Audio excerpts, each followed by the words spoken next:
Hello friends, tally prime की इस series में आपका स्वागत है। पिछले सेशन में हमने देखा किस प्रकार से हमने सॉफ्टवेयर डाउनलोड किया। आइए इस सेशन में समझते हैं इस सॉफ्टवेयर को इंस्टॉल कैसे करेंगे। तो मेरे पास ये स्क्रीन पहले से अवेलेबल है जहाँ पे मेरे पास ये सॉफ्टवेयर डाउनलोड हो चुका है, या आपके पास अगर फोल्डर है तो आप यहाँ से फोल्डर पर जाके भी उसे इंस्टॉल कर सकते हैं। कि मेरे पास पहले से सेटअप डाउनलोडेड है।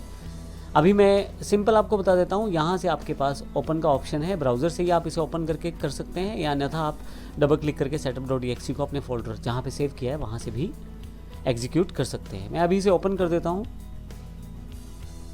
यहाँ नीचे की तरफ देखें एक ब्लिंकिंग आइकॉन है, मैं इसे क्लिक करके ओपन कर लेता हूँ तो मेरे पास यहाँ पे आ गया है। आप जब टैली प्राइम को पहली बार इंस्टॉल करते हैं तो कॉन्फ़िगर कर सकते हैं मोर एक्शंस पे। अभी मैं बिल्कुल सिंपल सेटअप करने वाला हूँ तो इंस्टॉल कर देता हूँ। यहाँ मेरे पास इंस्टॉलेशन शुरू हो गया है। आप इसका पाथ सेटअप कर सकते हैं, लेकिन मेरे पास डिफ़ॉल्ट पाथ है एप्लीकेशन पाथ सी में प्रोग्राम फाइल्स में टैली प्राइम के नाम से, और ये आपका जो इंस्टॉलेशन है सक्सेसफुली हो गया है। तो जैसे ही मैं स्टार्ट टैली प्राइम पे क्लिक करूँगा मेरे पास टैली प्राइम ओपन होना शुरू हो जाएगा। देखिए टैली प्राइम का सॉफ्टवेयर पहली बार मैं अपने सिस्टम पे ओपन कर रहा हूँ।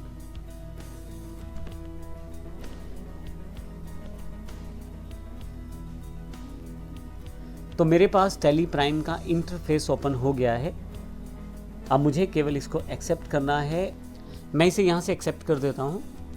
कुछ प्रोसेसिंग के साथ मेरे पास वेलकम टू टैली प्राइम का ऑप्शन अवेलेबल है। यहाँ से अगर मेरे पास लाइसेंस पहले से अवेलेबल है तो उस लाइसेंस का यूज़ कर सकता हूँ, जिसमें मेरे पास काफ़ी सारे ऑप्शन है, जैसे न्यू लाइसेंस एक्टिवेट के रूप में आप अपना नया लाइसेंस एक्टिवेट कर सकते हैं। रीएक्टिवेट एग्जिस्टिंग लाइसेंस है, आपके पास पहले से टैली प्राइम है और आपका किसी कारण से सॉफ्टवेयर अनइंस्टॉल हुआ है या दोबारा रीइंस्टॉल करना है तो वहाँ पे रीएक्टिवेट कर लें।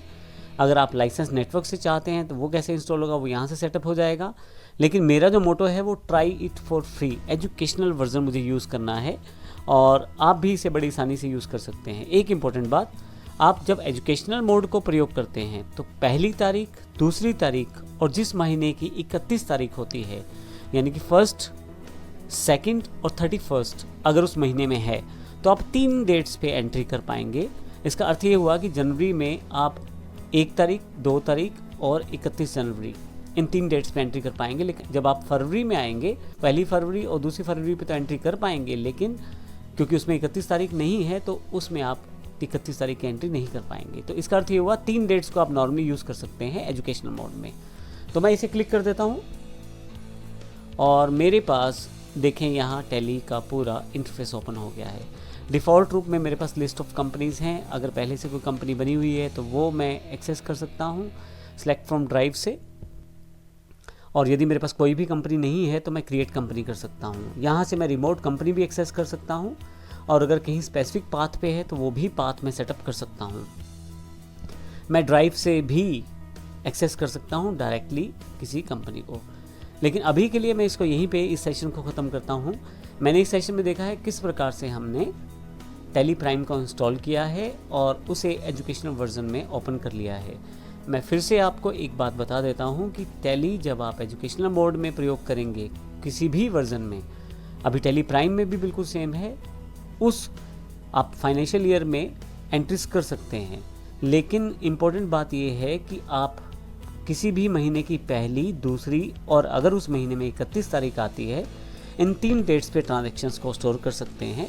आप किसी और डेट को प्रयोग नहीं कर पाएंगे। यही एजुकेशनल मोड की लिमिटेशन है। अदरवाइज टैली जो है बिल्कुल सेम काम करता है कंप्लीट सॉफ्टवेयर की तरह, इन 3 डेट्स की लिमिटेशन के अलावा। तो नेक्स्ट सेशन से हम देखेंगे टैली का इंटरफेस क्या है, यानी कि टैली प्राइम में इंटरफेस क्या है और किस प्रकार से हम इसको एक्सेस कर सकते हैं। धन्यवाद।